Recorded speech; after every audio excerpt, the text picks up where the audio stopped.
Hi, ladies. I haven't been on in a while, so I wanted to make a new video. And the topic of today's video is losing a pet.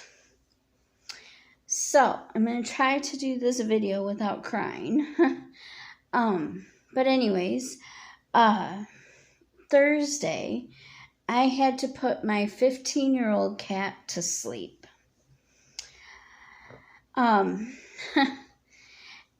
If any of you out there have pets, you would know and will know and should know, whatever, that they are like a part of your family.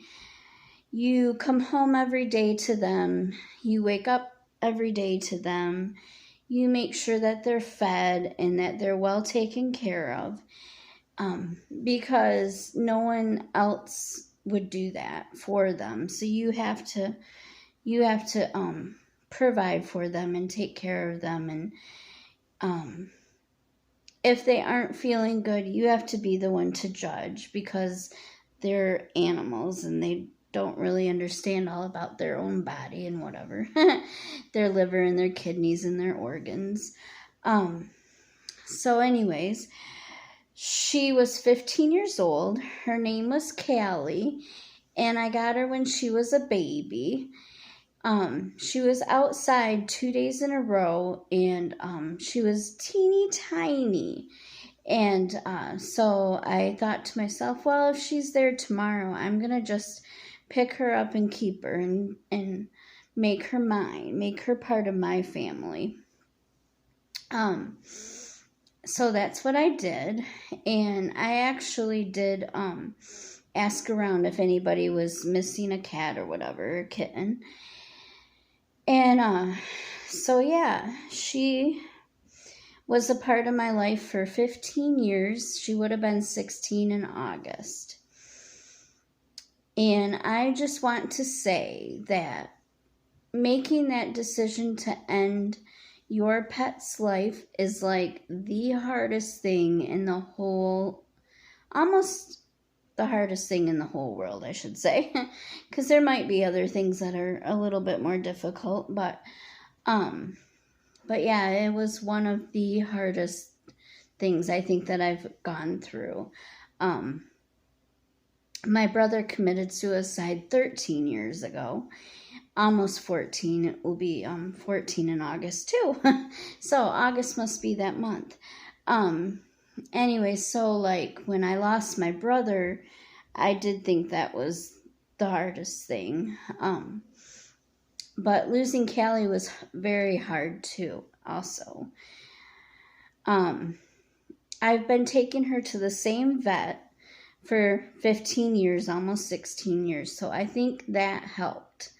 Keeping the same vet, I think, helped, because they had her records from when she was declawed, when she was fixed, when she had blood work done, all kinds of stuff, all her up-to-date shots and whatnot. They had all that on record. So I think that helped them, and that helped me, because I feel like if I would have took her somewhere else just to have her put to sleep, they would have done a wellness check on her, a physical on her, and all kinds of stuff. So anyways, I think that did help. So advice to anybody out there that has an animal, whether it's a dog or a cat, try to keep the same vet.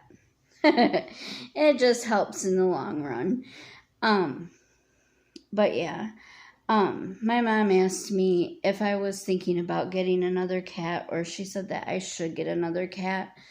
And I said that was the hardest thing, and I don't want to go through that again. So I just, at this point in time, I feel like I don't want to get another cat, or a dog for that matter. But she was my companion for 15 years.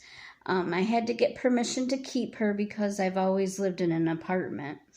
So this apartment complex, I live in a townhouse, but they actually are pet friendly. So they still wanted to see the paper that said that I could have her and that she was my companion, but I feel like this complex is pet friendly. So even though they asked to see it, I don't think it was all that necessary. But anyhow, I don't want to ramble on and keep your time. So thank you for listening, and just know that if you have a pet, that it is hard once that day comes. Have a good weekend. Thank you, ladies, for listening.